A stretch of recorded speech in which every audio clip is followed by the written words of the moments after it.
అమ్మా రాజీ, శ్రీధర్, ప్రతాప్, వాళ్ళు ఏమైనా దెబ్బలాడుకున్నారా? అదేం లేదు నాన్నగారు. అక్కయ్యకి ఏదో తలనొప్పిగా ఉందంటేను. ఎందుకురా ఇంకా దాచాలని ప్రయత్నిస్తావు? ఇన్నాళ్ళు న్యాయమూర్తి ముసుగులో ఆయన చేసిన హత్యలు దుర్మార్గాలు బయటపడ్డాయని చెప్పరా? పదవి అడ్డు పెట్టుకుని ఆయన చేస్తున్న కుట్రలు అరాచకాలు అందరికీ తెలిసాయని చెప్పరా?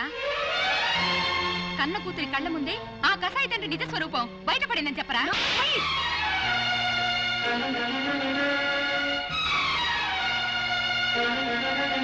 ఏం కూసావే పొగరమొద్దాను, పళ్ళు రాలగొడతాను.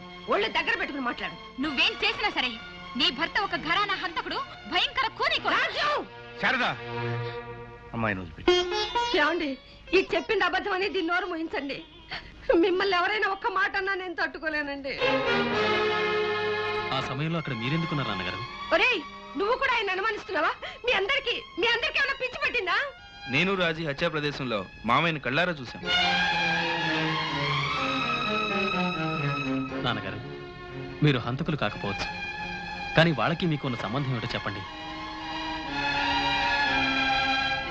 అవును మామయ్య, ఆ దుర్మార్గులు చావడం సమాజానికి మంచిది, కానీ వాళ్ళతో పాటు మీరెందుకున్నారో చెప్పండి.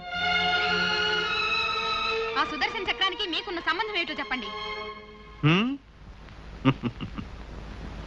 ఒక పక్క ప్రేమ నటిస్తూ మరో పక్క నిలదీస్తున్నారు, గౌరవం చూపిస్తూ గుండెల్లో గుణపాలు గుచ్చుతున్నారు. అయినా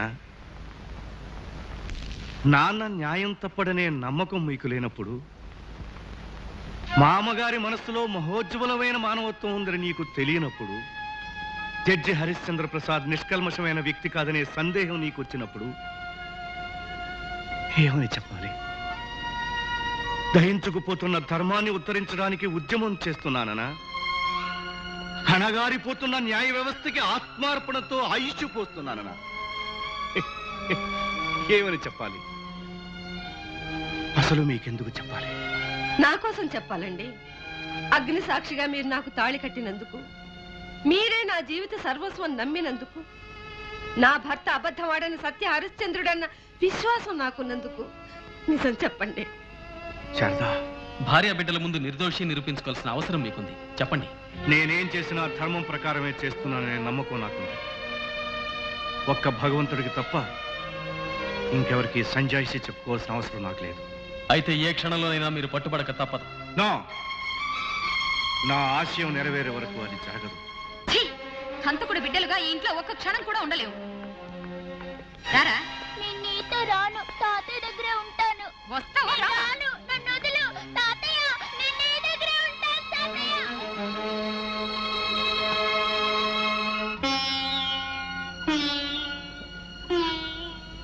శారదా, నువ్వు కూడా నన్ను ఒంటరివాణ్ణి చేసి.